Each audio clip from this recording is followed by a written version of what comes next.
दोस्तों, ये कहानी एक सच्ची घटना पे आधारित है जो हो चुकी है।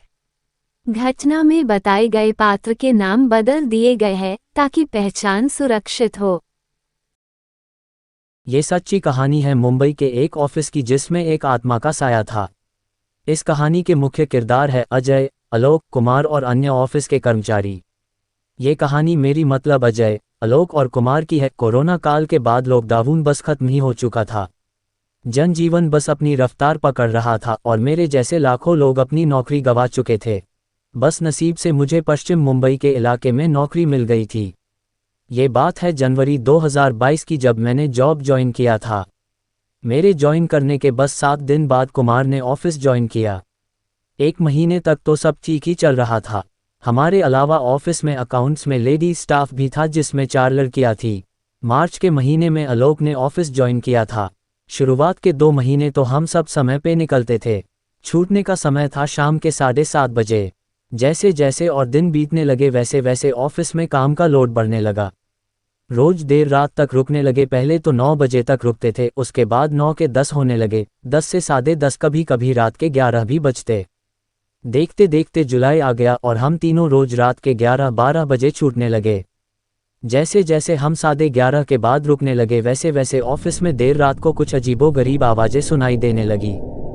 शुरुआत में तो हम सब ने ये सब चीज़ों को नज़रअंदाज कर दिया, लेकिन जैसे जैसे दिन बीतने लगे आवाज़ें कम होने की बजाय बढ़ने लगी। आवाज़ें मतलब जैसे कोई फर्नीचर का ड्रावर दरवाज़ा खोल रहा हो, बंद कर रहा हो, फर्श पे कोई दौड़ रहा हो, किचन पेंट्री में बर्तन टकराने की आवाज़ें। हम तीनों के दिलों में डर धीरे धीरे जगह बनाता जा रहा था, लेकिन हम सब जैसे तैसे काम करते रहते। ऐसे एक दिन रात के 11:55 का समय हो रहा था और आलोक हमारे ऑफिस के केबिन से उठकर वॉशरूम की तरफ टॉयलेट करने चला गया। जैसे ही वो वॉशरूम की तरफ चल रहा था, तभी ऐसी जोर से आवाज़ आई जैसे कोई ऊंचे स्टूल के ऊपर खड़ा होकर फर्श पे कूदा हो। पहले तो हम सब डर गए कि कहीं आलोक फिसलकर गिर तो नहीं गया, इसलिए मैं और कुमार फटाक से आलोक की तरफ उसे देखने के लिए गए। लेकिन आलोक तो वॉशरूम के पास सही सलामत खड़ा था। उसे पूछने पर उसने बताया कि ना तो वो गिरा, ना ही उसने कोई आवाज़ सुनी। अब ये बात अपने आप में बड़ी रहस्यमय थी। बाहर से जोर से आवाज़ आई, अंदर सबने सुनी, लेकिन जो वास्तव में बाहर था वह आलोक, उसने कोई आवाज़ नहीं सुनी थी। इस घटना के बाद हम सब हक्के बक्के रह गए। उसके बाद डर के साथ ही सही, लेकिन हम सब काम करने लगे। कुछ दिनों के बाद और कुछ अजीबोगरीब चीज़ें होने लगी, जो अपने आप से होना वैसे नामुमकिन है। ऑफिस की मेन डोर से अंदर और एक डोर था जो स्मार्ट कार्ड से इलेक्ट्रॉनिकली लॉक अनलॉक होता था। एक रात ऐसा हुआ जब वह स्मार्ट कार्ड वाला दरवाज़ा अपने आप ही लॉक अनलॉक होने लगा। उस दरवाजे की लॉक अनलॉक होने की आवाज़ सबको अंदर केबिन में सुनाई दे रही थी। उसके बाद एक और घटना हो गई। हमारे ऑफिस में अंदर केबिन में 2 सेंट्रल एसी वैंट्स थे जो सिर्फ रिमोट से ही ऑन ऑफ किए जाते थे। उस दिन एक रात को हम सिर्फ 3 लोग ही ऑफिस में रुके थे। एक में मेरा मैनेजर और एक बंदा था जो हाल ही जुलाई में ज्वाइन हुआ था, उसका नाम था कल्पेश। रात के 12:20 हो रहे थे। बारिश के मौसम तथा ऑफिस में कम लोग होने की वजह से दोनों एसी बंद रखे थे। मैं मेरे डेस्क पे बैठकर काम कर रहा था और एसी का रिमोट मेरे डेस्क पे ही पड़ा था। तभी अचानक एक एसी अपने आप ही शुरू हो गया। मैंने तुरंत ही वो एसी बंद कर दिया और फिर से काम में लग गया। उसके बाद बस 10 मिनट में दूसरी तरफ का एसी अपने आप से शुरू हो गया। तब मैंने बाकी सबको पूछा कि क्या उन्होंने एसी शुरू किया है, बताओ। स्वाभाविक उन दोनों ने मना कर दिया और इसमें कोई दो राय नहीं थी क्योंकि एसी का रिमोट मेरे पास था।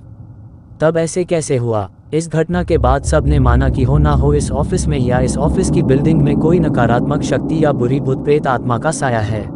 उस दिन के बाद एक ऐसी घटना घटी जिसके बाद हमारे पैरों के नीचे की जमीन खिसक गई।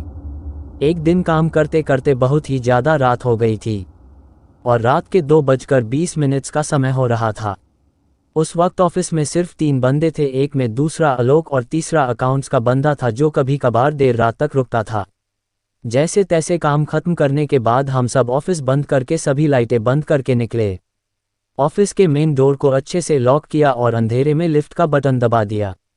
चूंकि हमारा ऑफिस सबसे ऊपरी मंजिल 9वें फ्लोर पे था तो लिफ्ट का इस्तेमाल करना ही पड़ता था।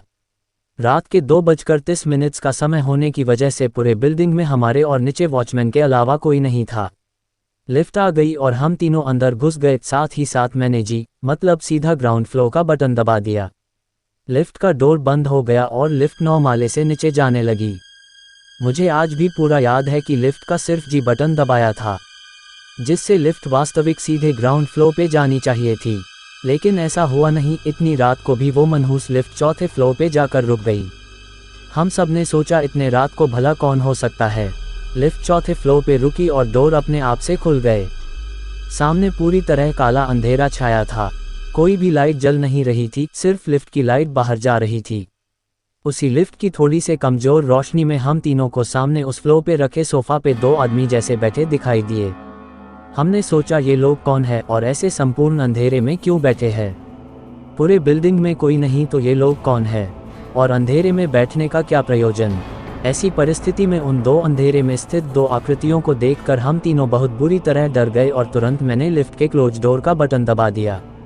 डोर बंद हो गया और लिफ्ट ग्राउंड फ्लोर पे पहुंच गई। हम तीनों लिफ्ट से बाहर आए और भाग भाग कर मेन रोड पे पहुंचे। अब तो पूरा यकीन हो गया कि इस पूरे बिल्डिंग में जरूर कोई प्रेतात्मा का साया है। उसके बाद आलोक बहुत ही परेशान रहने लगा। उसके साथ भी तो वो घटना घटी थी जिसमें उसके ऊपर किसी ने कूदी मारने की कोशिश की। इसी टेंशन में उसने यह बात अपने कुछ निजी रिश्तेदारों को बताई। उसमें से एक बूढ़े रिश्तेदार ने उसे यह सलाह दी कि गायत्री मंत्र का जाप करो और हो सके तो गायत्री यंत्र ऑफिस में ले जाओ, उसकी स्थापना करो। आलोक ने अपने अनुभवी रिश्तेदार की बात मानी और गायत्री मंत्र का जाप रोजाना करने लगा। और ऑनलाइन उसे गायत्री मंत्र स्टिकर भी मिल गया जिस पर मंत्र के साथ गायत्री यंत्र भी था। आलोक ने तुरंत ही वह स्टिकर ऑर्डर किया और वह स्टिकर उसने अपने डेस्क पे लगाया। उसके बाद भगवान की अनोखी शक्ति या आलोक की गायत्री भक्ति और साथ ही साथ गायत्री यंत्र का प्रभाव कहो, उस दिन से ऑफिस में अजीबो गरीब आवाजें आना बंद हो गया और अजीब अजीब घटनाएं घटनी भी बंद हो गई। ये घटना मेरे साथ साल 2022 में घट चुकी है। अगर भूत प्रेत होते हैं तो गायत्री मंत्र की शक्ति भगवान की शक्ति भी प्रबल होती है। ये सच्ची कहानी का वीडियो पसंद आया तो लाइक शेयर और सब्सक्राइब करो। जय मां गायत्री।